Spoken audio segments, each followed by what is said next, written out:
Hello student, आज हम पढ़ने वाले हैं life cycle of trypanosoma, its pathogenesis और प्रिवेंशन।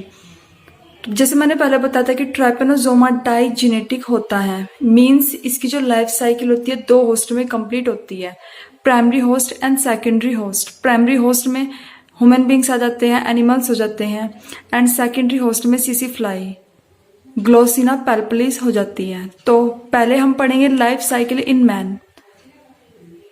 ट्रैपेनोजोम की लाइफ साइकिल को हम मैन में पढ़ेंगे।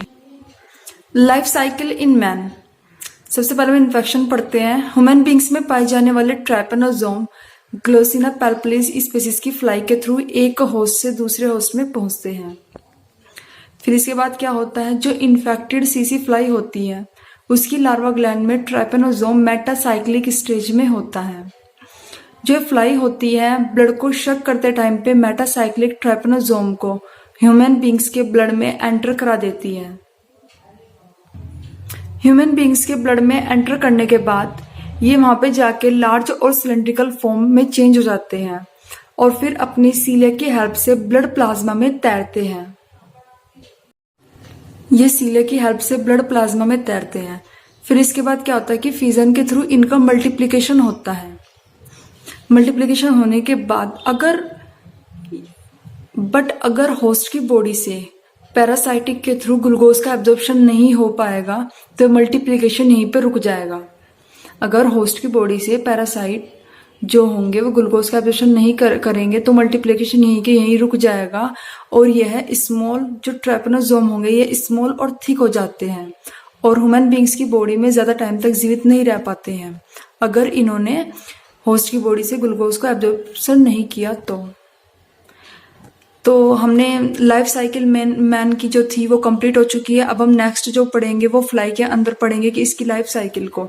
तो चलिए अब हम पढ़ते हैं life cycle in CC fly. तो नेक्स्ट आता है हमारा life cycle in CC fly. CC fly में ट्रैपेनोजोम की लाइफ साइकिल कैसे होता है, कैसे इसका प्रोसेस होता है। तो फर्स्ट आ जाता है सीसी फ्लाई शक the blood of infected person. जब इन्फेक्टेड पर्सन के ब्लड को सीसी फ्लाई शक करती है तो ट्रैपेनोजोम ब्लड के साथ ही फ्लाई की एलिमेंट्री कैनाल में एंटर कर जाता है। क्या कर जाता है, एलिमेंट्री कैनाल में एंटर कर जाता है। फिर क्या होता है, ट्रैपेनोजोम जो होता है वो स्टम्पी शेप का हो जाता है और यही स्टम्पी शेप आगे क्या करती है, प्रोग्रेस करती है। नेक्स्ट क्या जाता है, remaining trypanosome are digested in alimentary canal of fly. जो बाकी का ट्रैपेनोजोम होता है वो फ्लाई की एलिमेंट्री कैनाल में जाके डाइजेस्ट हो जाता है। डाइजेस्ट होने के बाद क्या होता है, वर्टिकल बाय फ्रेगमेंटेशन। डाइजेस्ट होने के बाद वर्टिकल बाय फ्रेगमेंटेशन होता है। कहाँ पे होता है, मिड गट की पेरीट्रोफिक मेम्ब्रेन में होता है। Vertical fragmentation into peritrophic membrane of mid gut. तो वो उसमें वर्टिकल फ्रेगमेंटेशन हो जाएगा पेरीट्रोफिक मेम्ब्रेन में मिड गट की। तो इसके बाद क्या आता है, अब हम इसके बाद पढ़ते हैं। कुछ समय बाद ट्रैपेनोजोम ओइसोपैगस में से होते हुए लार्वा ग्लैंड में पहुंच जाता है और लार्वा ग्लैंड में पहुंचकर यह क्रिथिडियल स्टेज में चेंज हो जाता है। किसमें, क्रिथिडियल स्टेज में चेंज हो जाता है। इसके बाद क्या होता है, multiplication bye boundary fission into larva gland. Larva gland में बाइंड्री फिजन के द्वारा मल्टीप्लिकेशन होता है। इस मल्टीप्लिकेशन से जो ट्रैपेनोजोम होता है मेटासाइक्लिक फॉर्म में चेंज हो जाता है। किसमें चेंज होता है, मेटासाइक्लिक फॉर्म में चेंज हो जाता है और मेटासाइक्लिक फॉर्म में चेंज होते ही यह जो फ्लाई होती है इन्फेक्टेड हो जाती है। ट्रैपेनोजोम क्या होगा इसमें, ट्रैपेनोजोम ओइसोपैगस में से होता हुआ लार्वा ग्लैंड में पहुंचा, फिर एक क्रिथिडियल स्टेज में चेंज हो जाएगा। इसके बाद मल्टीप्लिकेशन होगा बाइंड्री फिजन के थ्रू लार्वा ग्लैंड में। तो क्या होगा, ये मेटासाइक्लिक ट्रैपेनोजोम में चेंज हो जाएगा। तो क्या होगा, फ्लाई फिर इन्फेक्टेड हो जाएगी।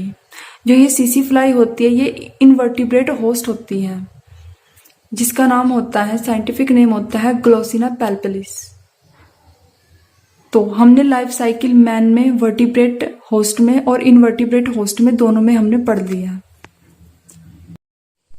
इसके बाद हम नेक्स्ट पढ़ते हैं पैथोजेनेसिस ऑफ ट्रैपेनोजोम। पैथोजेनेसिस क्या होता है? पैथोजेनेसिस वह प्रोसेस है जिसके थ्रू डिजीज या फिर डिसऑर्डर प्रोड्यूस होते हैं, उसे हम पैथोजेनेसिस बोलते हैं। हम पढ़ रहे ट्राइपेनोसोम के पैथोजेनेसिस। तो पढ़ते हैं, in the infected stage the parasitic reach the blood of host. यहाँ पे होस्ट मैन है। On the bite of fly, infected stage में फ्लाई के बाइट करने पर जो पैरासाइट होती है वह होस्ट के ब्लड में पहुंचती है। And from here reach the lymph gland, और यहाँ से वह लिम्फ ग्लैंड में पहुंचती है। From there they gradually reach the brain and central nervous system as well, और फिर यहाँ से धीरे धीरे यह सेंट्रल नर्वस सिस्टम और ब्रेन में पहुंचती है। नेक्स्ट आता है, by living in the blood the parasitic are produce Gambian fever. Parasite blood में रहकर ही गैम्बियन फीवर को प्रोड्यूस करती है। गैम्बियन फीवर के प्रोड्यूस करने के बाद क्या होता है, in which the lymph gland increasing, lymph gland क्या होगी, इंक्रीज हो जाएगी, बढ़ जाएगी। Then the liver and spleen increases, और फिर लीवर और स्प्लीन भी इंक्रीज हो जाएंगे। द पेशेंट अपीयर पेल, जो पेशेंट होगा वह पीले कलर का, पेल कलर का दिखाई देगा। इवेंचुअली द पेशेंट डाइज, और लास्ट में क्या होगा, पेशेंट जो होगा उसकी डेथ हो जाएगी, वह मर जाएगा। ये हमारा पैथोजेनेसिस था। यहाँ पे आ जाता है, यहाँ पे क्या है, ये पैरासाइट जो होती है ब्लड में रहकर ही गैम्बियन फीवर को प्रोड्यूस कर देती है, जिससे लिम्फ ग्लैंड इंक्रीज हो जाती है और बाद में लीवर और स्प्लीन भी इंक्रीज हो जाते हैं। और जो पेशेंट होता है वह पेल कलर का दिखाई देता है, और लास्ट में पेशेंट की क्या हो जाती है, डेथ हो जाती है। नेक्स्ट आता है हमारा टॉपिक प्रिवेंशन, कैसे हम रोकथाम कर सकते हैं। It is necessary to destroy its secondary host. Trypanosome जो होता है इसके हमें सेकेंडरी होस्ट को डिस्ट्रॉय कर देना चाहिए। सेकेंडरी होस्ट क्या होता है, सीसी फ्लाई होती है, हमें इसको डिस्ट्रॉय कर देना चाहिए, क्योंकि इसी फ्लाई के थ्रू ही ये जो डिजीज होती है ये स्प्रेड होती है और एक होस्ट से दूसरे होस्ट में पहुंचती है, इसीलिए हमें इसको डिस्ट्रॉय कर देना चाहिए। तो इसको डिस्ट्रॉय करने के लिए क्या करना चाहिए, spray the DDT powder, DDT powder का स्प्रे करना चाहिए। यूज बेस 205 एटोक्सिल पेंटाअमाइडिन और लोमिडीन एंड ट्राइपैराजअमाइड, इनका में यूज करना चाहिए। जो पेशेंट होता है उनको ये देने से बेनिफिशियल होता है। Giving arginine to old patient is beneficial, जो ओल्ड पेशेंट होते हैं उसको ओर्जानाइन देने से बेनिफिशियल होता है।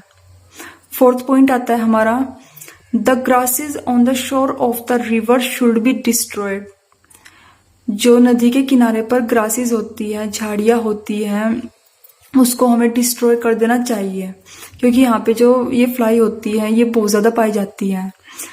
फिफ्थ पॉइंट आता है, these fly are found on the shore of river to one should always stay away from here.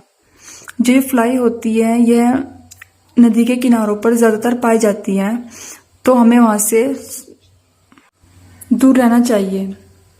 जो ट्राइपेनोसोम के पूरा टॉपिक था ये कंप्लीट हो गया। इसकी लाइफ साइकिल पढ़ ली हमने, इसके बारे में पढ़ लिया है हमने, इसके प्रिवेंशन वगैरह पढ़ लिया है, तो हमारा ट्राइपेनोसोम जो था टॉपिक पूरा कंप्लीट हो गया है। Thank you for watching my video. Please subscribe, like, share